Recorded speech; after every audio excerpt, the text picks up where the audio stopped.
Hi viewers, అందరికీ శుభోదయం అండి. మంచి మాట కార్యక్రమానికి మీ అందరికీ స్వాగతం, సుస్వాగతం. ఈరోజు గుడ్ పేరెంటింగ్లో భాగంగా అతిథి దేవోభవ అనేటటువంటి ఆర్యోక్తి గురించి మనం తెలుసుకుందాం. అతిథులు అనేటటువంటి వాళ్ళు మనకి పూజనీయులు. మనకి మాతృదేవోభవ, పితృదేవోభవ, ఆచార్య దేవోభవ తర్వాత స్థానం అతిథులకే ఇచ్చారండి. సో అతిథుల్ని గౌరవించడం అనేటటువంటిది మన గొప్ప సాంప్రదాయం. మన భారతీయతలో ఇప్పటికి కూడా ప్రపంచ దేశాల్లో మన వాళ్ళు ఎక్కడున్నా కానీ అతిథులను ఆదరించడంలో, హాస్పిటాలిటీ ఇవ్వటంలో మన తర్వాతే ఎవరైనా అనేటటువంటి మాట మనకి వినిపిస్తూ ఉంటుందండి. అతిథి అనేటటువంటి వాడు మనకి దైవంతో సమానం. శత్రువైనా సరే ఇంటికి వస్తే తప్పకుండా అతిథిని గౌరవించాలి, ఆతిథ్యం అనేటటువంటిది ఇవ్వాలి.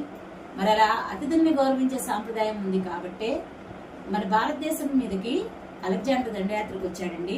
ఆ విషయం తెలుసు పురుషోత్తముడైనటువంటి రాజుకి. అయినప్పటికీ కూడా తన వాళ్ళు చెప్తున్నా గానీ ఆయన వినలేదు.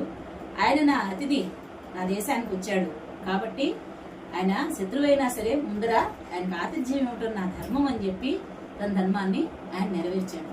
సో అతిథి అనేటటువంటి వాడు అంత గొప్ప వ్యక్తిగా చూడబడతాడు.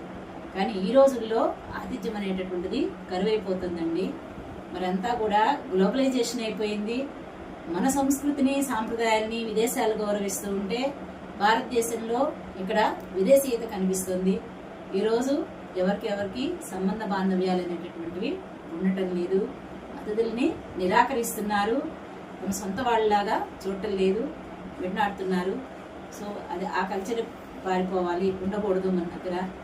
మనందరం కూడా మన అతిథుల్ని గౌరవిద్దాం. నమస్తే.